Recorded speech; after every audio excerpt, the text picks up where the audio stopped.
What's up, guys? Lady Locks here, and welcome to my channel, or welcome back to my channel. So I was cruising around with the subreddit lockpicking today, and I saw a bunch of questions that I thought were pretty good questions that I'm sure if one person is asking the question, there's probably more than one person out there that, probably has the same question.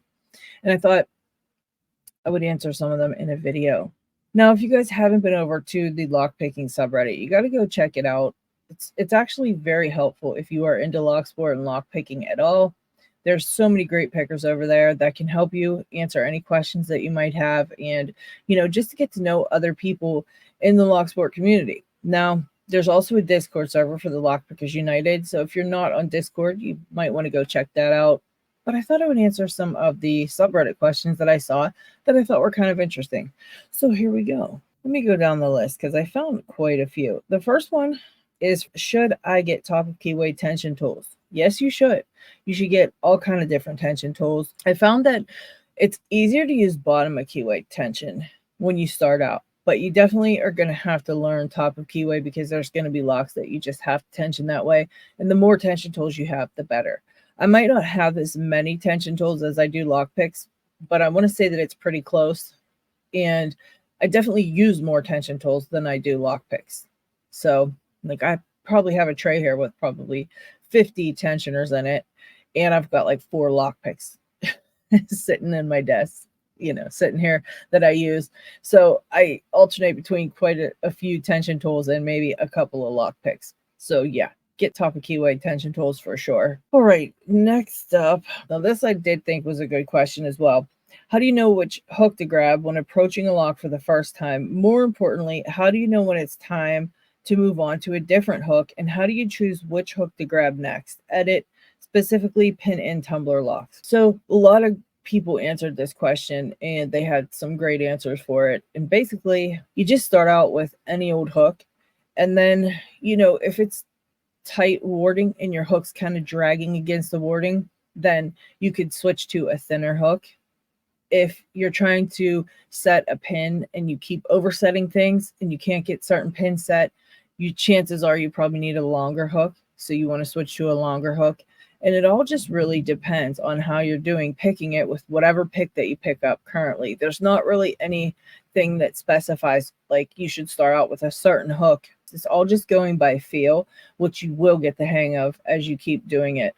Someone in the comments suggested maybe looking at the key to kind of see what size hook to try, but I suggest not looking at the key unless you decide you want to switch to a longer hook because you think you might be oversetting things and there's probably some high lifts in there and you want to double check to see if you're right. Then I'd say look at the key just to see if you're on the right track, but I wouldn't depend on looking at the key for anything when you're learning to pick, because you don't want to have that become a crutch, as you go. If you have a lock that you don't have a key to, you're stuck and you can't pick it because you don't have the key to look at. So I always just try to depend mostly on what I'm feeling instead of, what I'm seeing when it comes to lock picking, and just go by what you're feeling to kind of decide what hook to switch to. Let's see. Why is sparrows recommended? And I can answer, I recommend covert instruments, not sparrows. So I don't know why anybody recommends sparrows. And there's a good one here. What am I missing? And he's showing a Master Lock 410. He's saying that when he turns the core, the shackle doesn't open. So what are you missing? Sometimes you turn the core, but just not enough. When you put the key in and turn it, you turn it to a specific point, the guard on the outside body of the lock. You turn the key and it hits that, and that's far enough.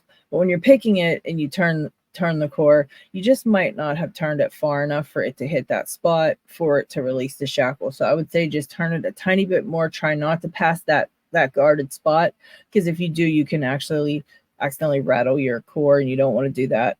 So just be careful of that, but you just probably have to turn it a tiny bit more.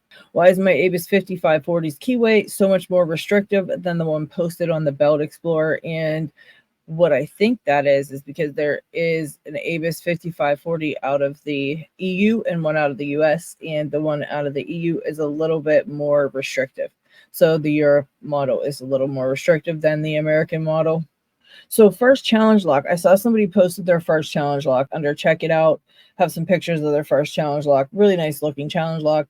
And for that you have to send it out to somebody, the best way to get that sent out to somebody is just by posting, hey, does somebody want my first challenge lock? You know, a lot of people will volunteer to take it. Make sure that it's somebody that you know, and make sure you take lots of pictures of the pins that you made and the lock, the etching that you did, all the work that you did. Have the pictures to back it up. Make sure you send it to somebody reputable so that you know your lock will be safe, and you know it'll be in safe hands, and that person can verify that yes, you did, you know, meet all the requirements for the challenge lock. But you can post it on the Reddit or on the Discord server and somebody will snatch it up. Just make sure that it's, you know, someone that you know. Also, if you want your lock back when that person picks it, let them know, because the etiquette for that is to just keep it moving in the community and send it to somebody else, and it could go missing if somebody just keeps sending it on, you know. So if we just keep passing it forward, it could just get lost. So if you want your challenge lock back, make sure to let the person you sent it to know that you want it back. Bending springs while repinning. Hi, I'm trying to repin a Sparrow's cutaway and I seem to keep bending springs somehow. The last attempt I tried putting 2 pins, one standard and one spool. They explain what they did, and yeah, so I would say with that, it could actually be the lock from Sparrows. I've seen some of the practice locks that they made for beginners, and they were really poorly made, like pieces sticking out and metal sticking out in weird places that can get caught. And, you know, the key pins not dropping the whole way into the cylinder, just things like that, that can be causing some issues with you repinning it. Otherwise, you probably just put something in the wrong chamber and the spring got stuck. But yeah, just beware of those practice locks, because I've seen them and some of them are really, really bad. But yeah, them Sparrows ones, not the best. There were some really, really cool Lock Lab pictures too. Very cool, guys. Somebody actually had one of those big, what the hell do they call those things? I don't know. It was like a big, like, portrait of the woods they put in front of their desk, which was really cool. In fact, I might get that. All right, I'm going to leave a link to the subreddit, and I'm going to leave a link to the LPU Discord server so you guys can go check out both. If you've never seen them and you haven't checked them out, sign up for the accounts, go check them out. That's also where you can submit any of your, you know, belt information and things like that. I hope you found this video to be helpful. Please don't forget to leave a thumbs up if you like this video, which you liked this video, so just hit the thumbs up, and I will see you on the next one.